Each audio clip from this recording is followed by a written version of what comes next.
Welcome to the Secrets of College Planning. I'm your host, Anthony Uva, and today we're going to get some insight into preparation at the college level. My guest today is Phil Black. He is the founder of PrepWell Academy, and welcome to the show. Thanks, Anthony. Great to be here. So, Phil, usually I start my guests where they went to college. So where'd you go to school? I went to college in New Haven, Yale University. All right, great. So let's just go back in time. Go into high school first. When did you start thinking about going to college? Was it freshman year, senior year? When did it all begin for you? I think for me, it started about sophomore year. My sister, who was 2 years ahead of me, was starting to go through the admissions process and visiting campuses and with my parents. And I would have them come home and I would listen to them debating about this college or that college while I was in my room falling asleep. So I was excited about it. It seemed fun and something that, I didn't quite know what was happening, but I was listening to these conversations, got interested in it. And then I was an athlete. I played basketball in college. I'm a taller guy. I'm 6'7". Wow. And I realized that by playing a sport and getting recruited, it might be an option to get into a college that you might not otherwise get into. And I really started getting into mode of how do I become a Division I athlete? And really in between my sophomore and junior year, I really started turning on the gas with going to camps and getting myself physically fit and starting the recruiting process.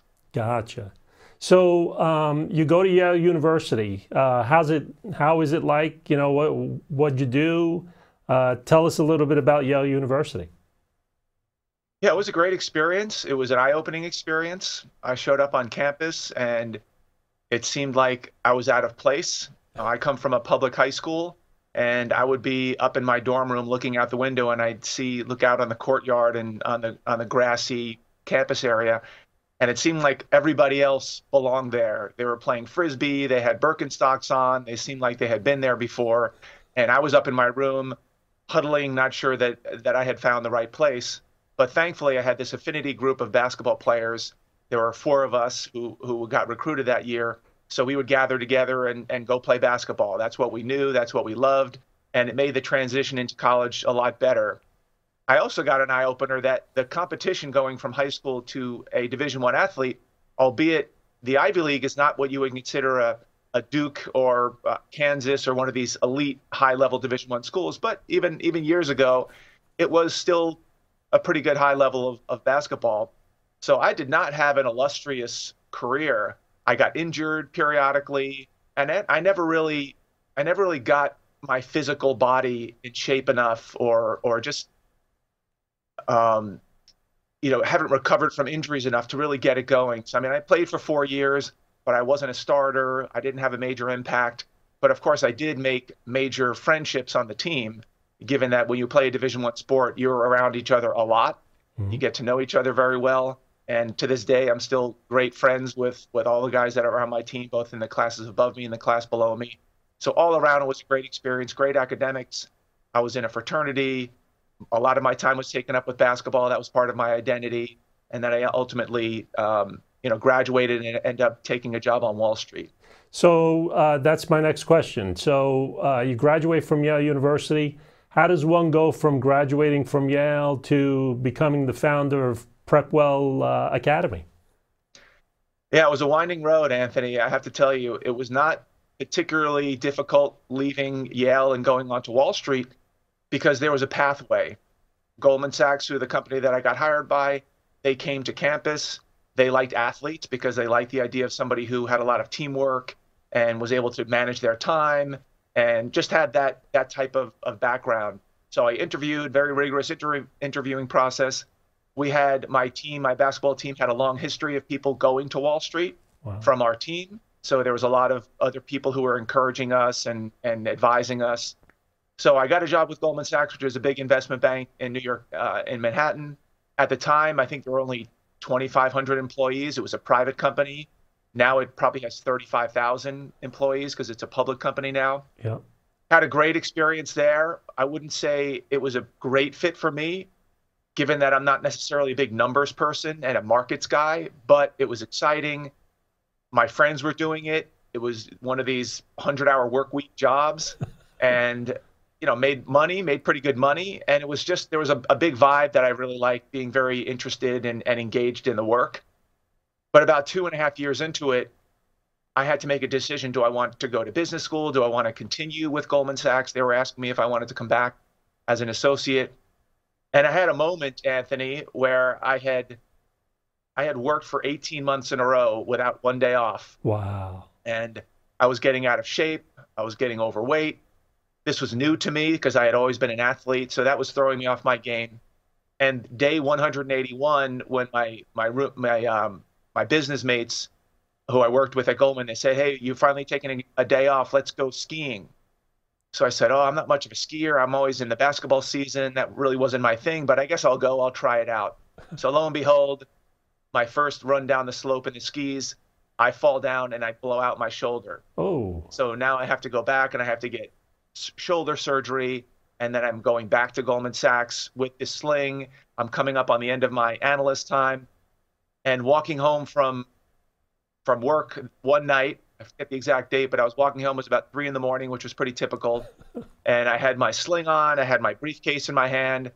And I would walk to and from work. I lived in Battery Park City in downtown Manhattan, so I would walk to work, to and from work every day.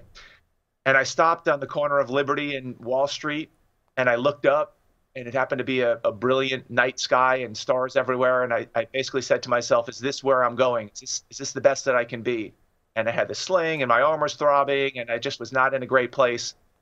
And I said, "Not really."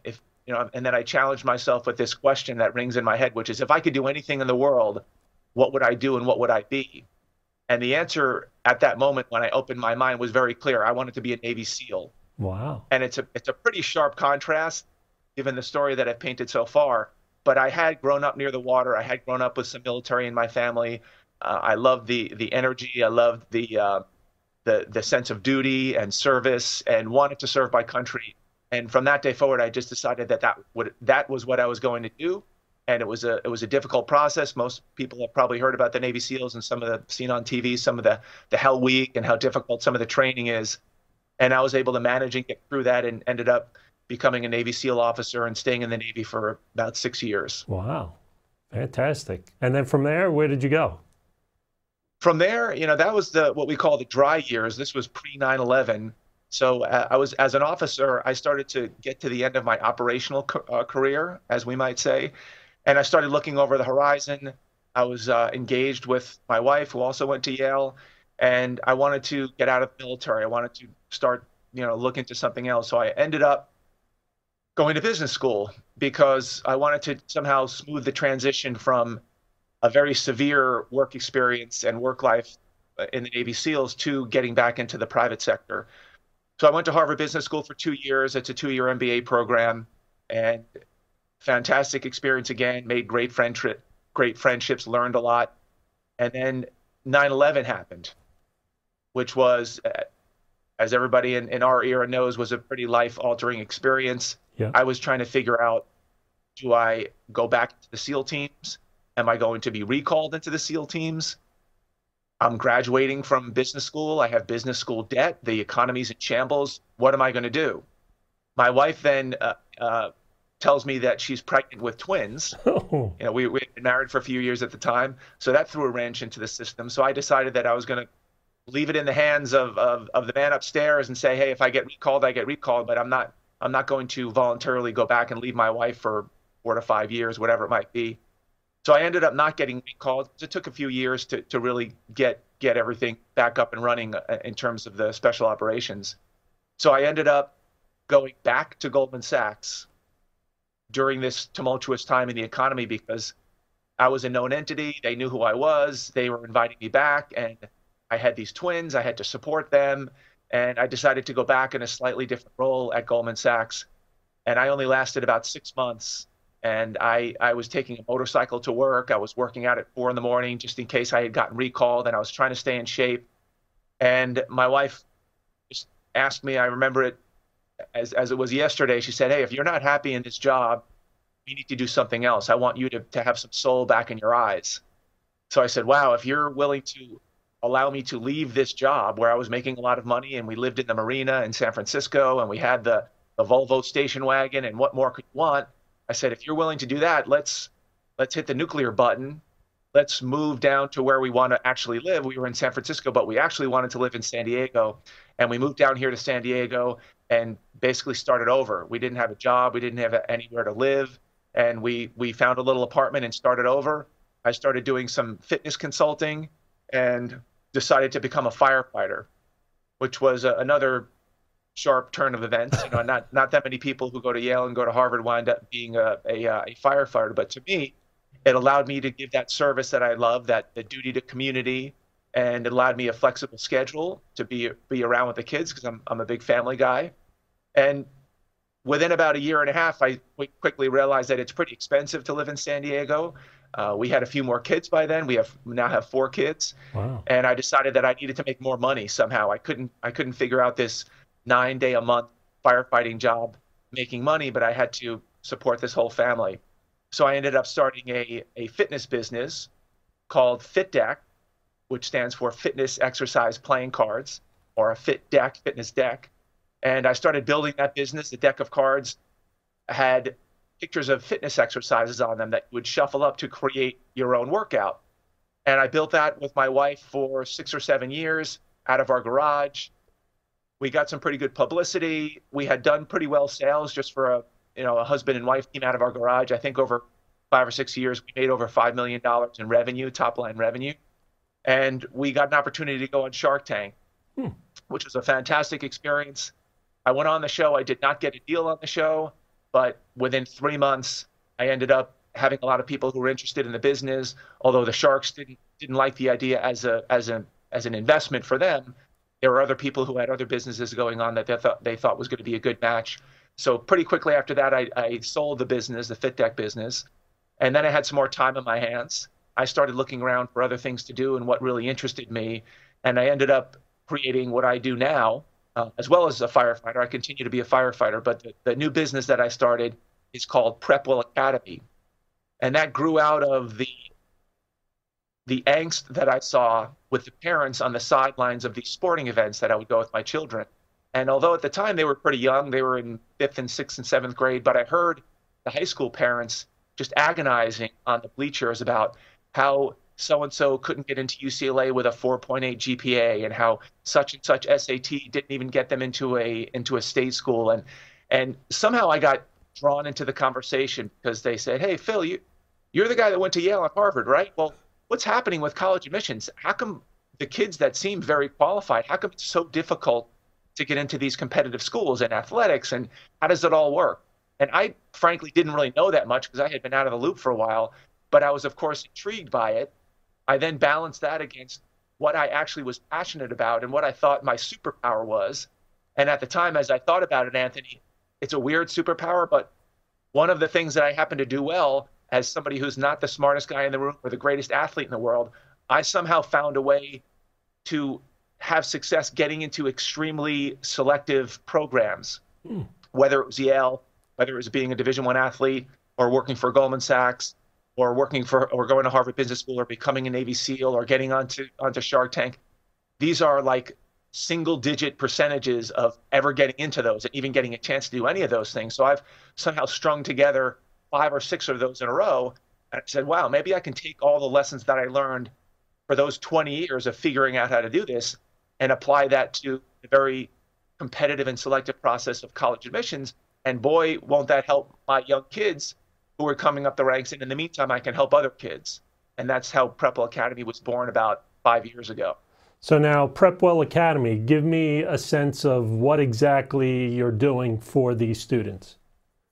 Yeah, this is a national program, and it's an online program. I like to call it a mentoring program. And one of the things that distinguish what I do from other college admissions counselors per se is that I like to start with kids early. And by early, I mean 9th grade. Typically in the college admissions process, things get pushed to the middle of 11th grade when kids take their SAT and they start hearing about seniors and applying to college. And that all of a sudden opens their eyes up to, whoa, this is a thing. What do I do? Unfortunately, in my experience, I found that what I call the high aspiration kids or the high potential kids, if they wait until they're a junior in high school, the middle of their junior year, and then they aspire to go to a Harvard or to a West Point, or they want to get an ROTC scholarship. Oftentimes the die has been cast and their body of work already speaks for itself, and they can't recover. They can't go back and get that leadership position. They can't go back and film that highlight reel. They can't go back and do the showcases. They can't go back and do a lot of the things in the summer internships, things that would put them in the position to really be successful in those highly selective programs. So it's a challenge, Anthony. I'll be honest with you. I happen to get on Shark Tank again with this PrepWell Academy business, and the Sharks brought up some very valid points. That isn't it challenging to get 9th and 10th graders to focus on something 2 or 3 years down the road when they're just trying to figure out high school. So that is an implicit challenge. It's also a challenge to convince parents of a student at 9th or 10th grade who might not be super excited about this to somehow manage their child's mentality or their mindset to start doing the blocking and tackling so that 2 years from now, 3 years from now, they're going to think, oh, wow, I'm glad I did X, Y, and Z. So I've decided that I'm going to do it anyway, even though it's a very difficult and challenging thing, because I have found over the last 4 or 5 years that I do find some students in 9th or 10th grade that they get it. The light bulb goes off. They want to be an athlete. They want to go to a military academy. They want to go to a very high or elite academic school or highly selective school. So we've had a growing following of people who, quote unquote, get it. I wish it was more of a majority, but it does take a lot for a 15-year-old and a 16-year-old to start doing it. And Anthony, these are not big things. These are not, hey, let's start studying for the SAT in 9th grade. These are small, methodical things that they should be thinking about, raising their awareness, just plugging away at things so that by the time 2 or 3 years go by, they can look back and say, wow, I'm sure glad I created a resume. I'm sure glad I did useful things over the summer. I'm sure glad I took challenging courses.